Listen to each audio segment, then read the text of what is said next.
Thưa quý vị và các bạn, năm 2019, kinh tế trên địa bàn huyện Châu Thành phát triển khá toàn diện, 13 trên 14 chỉ tiêu đạt và vượt kế hoạch nghị quyết Hội đồng Nhân dân huyện đề ra, cơ cấu kinh tế chuyển dịch đúng hướng. Trong chương trình thông tin từ cơ sở kỳ này, chúng tôi mời quý vị và các bạn cùng theo dõi phóng sự năm 2019, kinh tế xã hội huyện Châu Thành có nhiều khởi sắc. Châu Thành là huyện biên giới có diện tích tự nhiên trên 58.000 ha, chỉ cách trung tâm tỉnh chưa đến 10 km. Thế nhưng, điều kiện về hạ tầng của công cụ phát triển đồng bộ về kinh tế xã hội còn không ít khó khăn. Tuy nhiên, với truyền thống đoàn kết, quyết tâm cao của toàn đảng bộ, toàn dân, toàn quân, sự nỗ lực phấn đấu của các thành phần kinh tế đã góp phần thực hiện thắng lợi nhiệm vụ phát triển kinh tế xã hội, quốc phòng an ninh năm 2019. Phải nói là năm 2019 thì đối mặt với nhiều cái thách thức rất là lớn, đặc biệt là cái điều kiện thời tiết khí hậu, dịch bệnh, đặc biệt là cái dịch tả lợn châu Phi cũng làm ảnh hưởng đến cái việc chỉ đạo phát triển kinh tế của huyện. Tuy nhiên trong năm 2019 với cái sự quyết tâm cao và triển khai quyết liệt các cái nghị quyết của huyện Đảng bộ cũng như là của Hội đồng Nhân dân, ngay từ đầu năm thì Ủy ban nhân dân huyện đã mở cái hội nghị triển khai quán triệt về cái kế hoạch phát triển kinh tế xã hội năm 2019. Và qua một năm thực hiện thì năm 2019 phải nói là tình hình kinh tế của huyện tiếp tục phát triển, duy trì ở tốc độ phát triển khá cao và đã đạt được 13 trên 14 chỉ tiêu cơ bản của tỉnh giao. Đặc biệt là trong năm 2019 là năm thứ hai huyện thu ngân sách vượt dự toán của tỉnh giao, và là cũng như các cái việc mà triển khai các cái xây dựng các cái công trình cơ bản đã thực hiện hoàn tất, đảm bảo về chất lượng, kỹ thuật, mỹ thuật và đảm bảo về công tác thanh quyết toán, tất toán các công trình. Kết quả đó được thể hiện rõ từ sự định hướng đúng đắn của Đảng bộ huyện trong năm qua. Nền kinh tế phát triển khá toàn diện, 13 trên 14 chỉ tiêu đạt và vượt kế hoạch nghị quyết Hội đồng Nhân dân huyện đề ra. Cơ cấu kinh tế chuyển dịch đúng hướng, sản xuất nông nghiệp tiếp tục được đầu tư và ứng dụng công nghệ mới vào sản xuất, từng bước hiện đại hóa nông nghiệp nông thôn. Đẩy mạnh việc chuyển đổi cơ cấu cây trồng vật nuôi theo hướng phù hợp hiệu quả. Tổng giá trị sản xuất một số ngành chủ yếu đạt 10.554 tỷ đồng, tăng 7,31% so với cùng kỳ. Tổng thu ngân sách nhà nước trên địa bàn huyện đạt trên 161 tỷ đồng, đạt vượt 143% chỉ tiêu. Tổng chi cân đối ngân sách địa phương trên 732 tỷ đồng.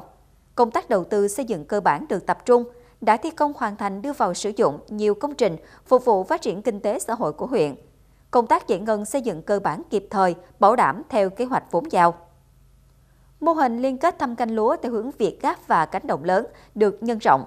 Năm 2019 trên địa bàn huyện có công ty trách nhiệm hữu hạn một thành viên lương thực Vĩnh Hưng đã hợp đồng cung ứng giống vật tư và bao tiêu thu mua lúa cho nông dân hai xã Trí Bình và Thành Long.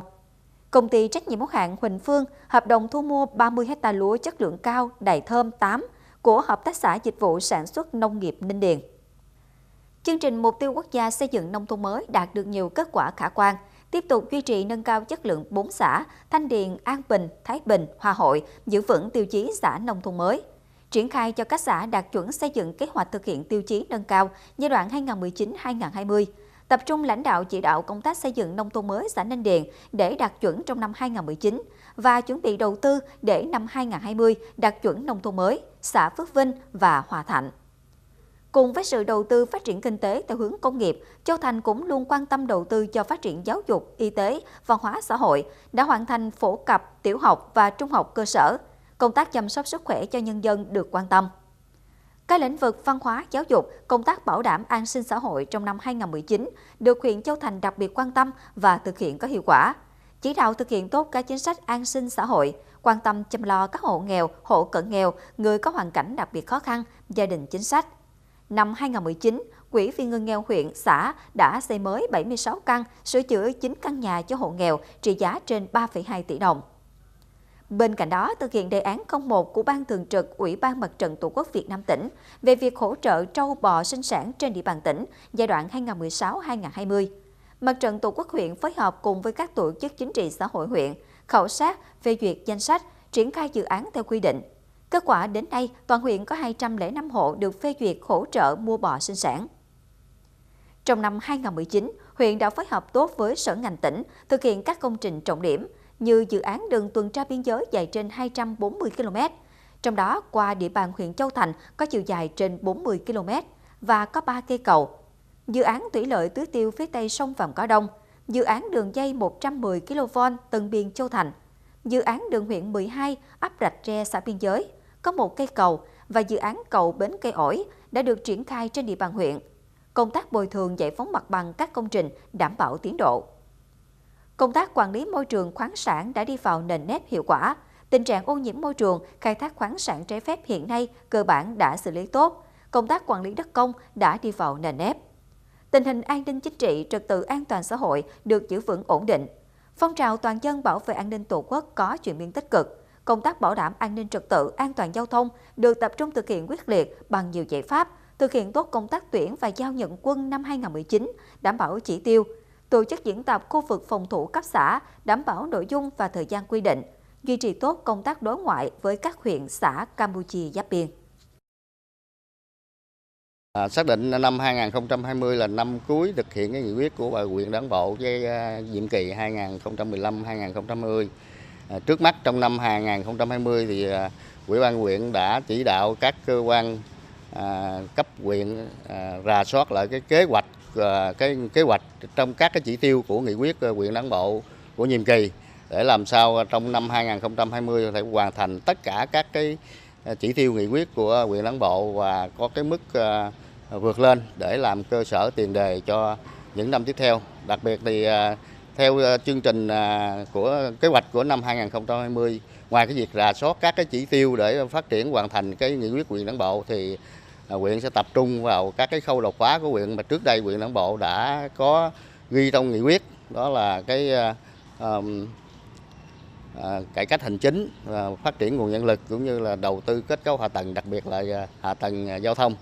Và cũng trong năm 2020, huyện cũng đã có những cái động thái để chuẩn bị cho các cái chương trình trọng điểm mới, đó là vấn đề du lịch sinh thái đường sông kết hợp với rừng Hòa Hội. Sự nỗ lực của toàn đảng, toàn quân, toàn dân Châu Thành trong năm qua thêm một lần nữa khẳng định ý chí và sự quyết tâm của vùng đất giàu truyền thống cách mạng, không khuất phục trước bất cứ khó khăn thử thách nào. Kết quả đạt được trong năm qua còn thể hiện sự đoàn kết thống nhất cao của toàn đảng bộ, sự đồng tâm hiệp lực của nhân dân trong huyện, cùng ra sức thực hiện thắng lợi các chỉ tiêu nghị quyết của Đại hội Đảng bộ huyện Châu Thành lần thứ 11, nhiệm kỳ 2015-2020 đã đề ra.